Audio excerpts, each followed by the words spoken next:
First salary కోసం చాలా అంటే చాలా వెయిటింగ్ అనమాట. అసలు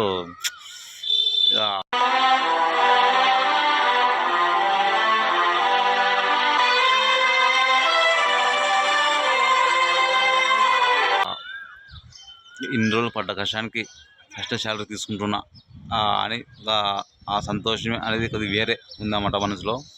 కానీ ఇప్పటికీ మన ఛానల్ని చాలామంది సపోర్ట్ చేస్తున్నందుకు చాలా థ్యాంక్ యూ. ఇప్పటికీ మన ఛానల్ వచ్చేసి 63,500 అబోవ్ ఉన్నారన్నమాట. సబ్స్క్రైబ్ చేస్తున్న ప్రతి ఒక్కరికి మీకు ఎంత థ్యాంక్ యూ చెప్పినా తక్కువే. కాకపోతే మన షార్ట్ వీడియోస్ కాకుండా ఫుల్ లెంత్ వీడియోస్ కూడా చూడండి, ఖచ్చితంగా సపోర్ట్ చేయండి. మీరు సపోర్ట్ చేస్తేనే 100% నేను ఇంకా ఎక్కువ మంచి మంచి వీడియోస్ తీయగలను అన్నమాట. ఖచ్చితంగా సపోర్ట్ చేయండి. కొత్తగా చూస్తున్నట్టయితే మన ఛానల్ని సబ్స్క్రైబ్ చేయండి. నేను అసలు అనుకోలేదు అన్నమాట, ఇంత దూరం వస్తానని అసలు అనుకోలేదు.